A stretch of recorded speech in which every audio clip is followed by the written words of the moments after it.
Good evening, I'm Chris Matthews in Washington. Let me start tonight with the threat to Baghdad and to the entire American investment of lives and treasure in that country. The thousands of our troops who have died, the many more who have been horribly wounded, the tens of thousands of Iraqis who died in a war we began in 2003.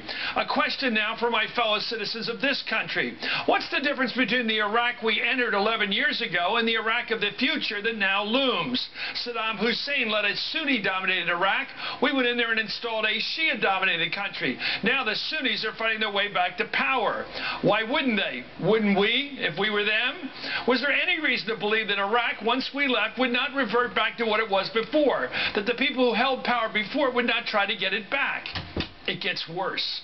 Was there any reason to believe that in putting a Shiite government into power in Iraq that we were not creating an ally for Shiite-dominated Iran, an ally that Iran is now in the process of defending, having sent in already the Iranian Revolutionary Guard to ward off the attack on Baghdad by the Sunni-dominated insurgents? Finally, why did someone think it was in the interest of our country to shift power in Iraq from Sunni to Shia, from Iraq as a counterweight to Iran, to Iraq as an ally of Iran? Who was that genius?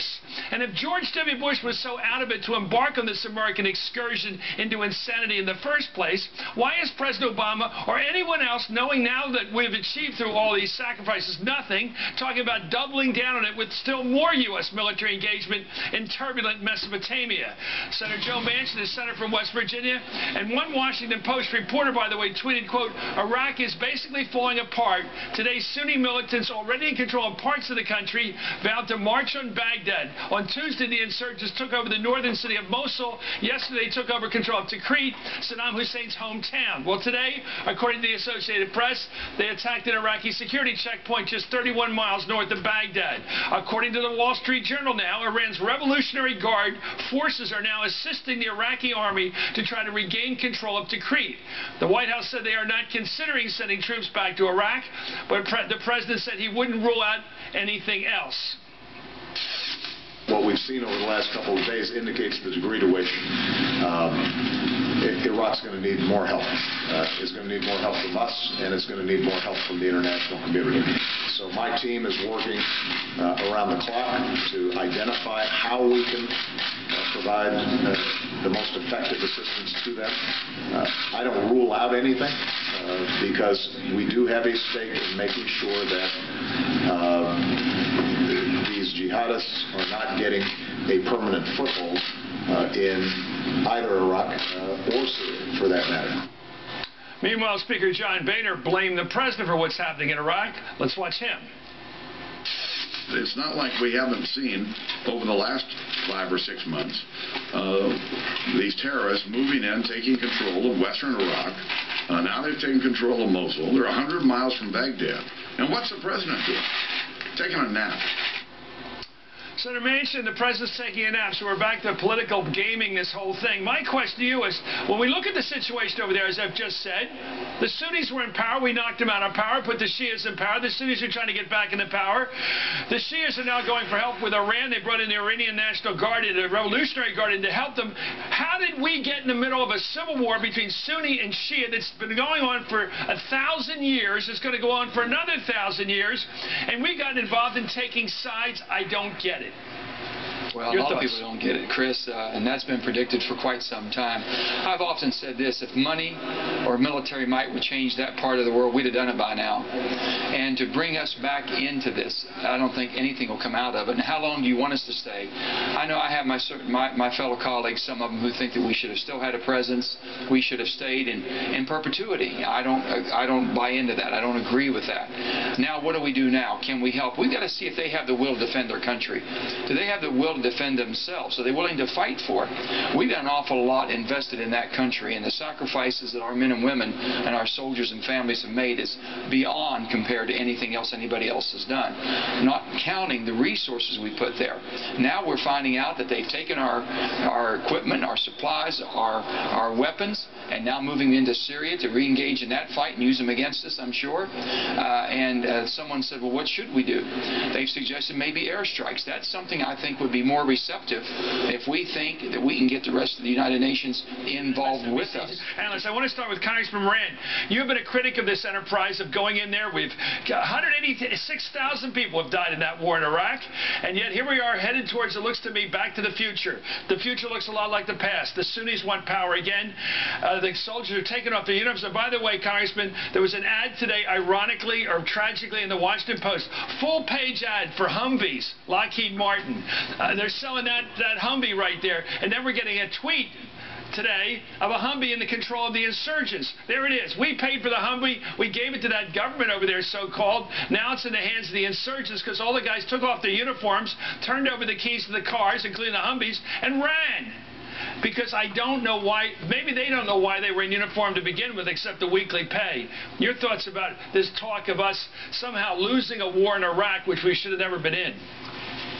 Well, first of all, the Iraq security forces are primarily Shia, and they weren't willing to defend a Sunni community, Mosul or any of the others in Sunni territory. The problem is that we have a government in there that doesn't have the trust or confidence of the Iraqi people for good cause. In fact, this guy could become another Saddam Hussein without the charm, if you can believe it. But you're absolutely right. You've been right on target for 14 years, Chris.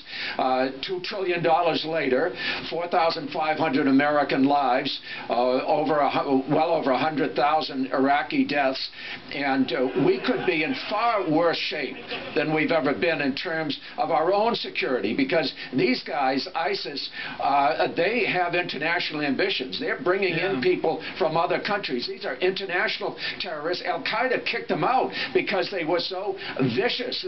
They're psychotic almost in their desire to kill, and unfortunately that killing spree is recruiting a whole lot of people, even from Europe, even from North America. This situation cannot be overstated, and it's far worse really as a security threat to us than it was under Saddam. But I do think that the Shia forces are going to be able to defend Baghdad. Understand that there's only 3,000 to 5,000 of these ISIS troops. They're vicious, they're intimidating, but we've got far more troops. Okay. We've spent $14 billion in training and equipping them. Congressman, hold on there. I want you to stay a bit longer. David Corn has been following this, and I think has been right on this from the beginning. You know, the irony is that the United States Senate and other people in the Congress have voted to declare the Iranian Revolutionary Guard to be a terrorist organization. Now, potentially, we're on their same side because they're in there defending the Baghdad government, their fellow Shia. This is so weird. You have people like John Boehner and Lindsey Graham and John McCain, and they all saying we should do something, not boots on the ground, but airstrikes or something else, get more military equipment to the Shia military that isn't fighting. And what's going to happen? They're going to be fighting right alongside the Revolutionary Guard, the Quds, and everybody else. So we're going to give them equipment. Where do you think that equipment's going to go? Already there are reports that ISIS, the beyond Al-Qaeda extremists, got equipment from what the CIA was trying to give out to moderate rebels in opposition in Syria. So the question, this is not the problem. They have so many more troops, the government's military in Iraq, than the jihadis, and the question is not training them. It's not giving them more equipment. It's what they're fighting for, what they're willing to fight for. And if 30,000 Iraqi, military folks can't defend the city of Mosul against 800. I mean, what can you do with that? Well, I always wonder whether they saw themselves as a true country or not, or simply the Sunnis and the Shia fighting a revolution or a civil war that's going on for, as I said, 1,000 years. Anyway, today Senator John McCain, who you mentioned as a hawk, blasted President Obama's Iraq policy and said he'd fire his entire national security team. Let's watch Senator McCain. Now, if I sound angry, it's because I am angry. To declare that a conflict is over does not mean that it necessarily is over. We see this all now torn asunder because of a policy of withdrawal without victory. And when those withdrawals and that policy was being orchestrated, the senator from South Carolina and I and others stood up and said, please don't do this. Please leave a small force behind in Iraq. You know, Congressman Moran, I hate to say this because I do respect, who doesn't, John McCain's service to this country and what he went through as a POW. But the reason we lost Vietnam was we were eventually going to come home. And if we came home, the North Vietnamese were going to be there, the Viet Cong were going to be there, and they were going to be there forever because that's where they belong. And we were coming home. So sooner or later, they're going to have their way. Nobody thought that through. McNamara, the geniuses, the best, the brightest. Here we are, and John McCain, again, I respect him, but here he is wanting to repeat the same argument, that we should stay forever. Just keep on till when? And then whenever that is, a year later, a year after 2014, a year after 2020, whenever that year after is, we're gone and they're back in power. Why does he think the longer you stay, you don't have to leave eventually? This is true in Vietnam. What we're living through right now is the lesson of Vietnam. Those who live in a country end up determining its future. And those who come in, even for a good number of years, eventually head home and leave the country to return to what it was before. Why on earth did anyone believe that we could overthrow the people who ran Iraq and think they would not try mightily to regain power once we left? Whether we left in 11 years or 15 or 20. It's always going to be up to the people living in the country to decide if that happens. It's not we who have kept the Nazi Party from returning to Germany. It's been the German people. It's not we who have kept the militarists from coming back into power in Japan. It's been the Japanese people. And so what we see now, right now in Iraq, is precisely what we could have predicted. Precisely the reason why we should never have gone in there in the first place.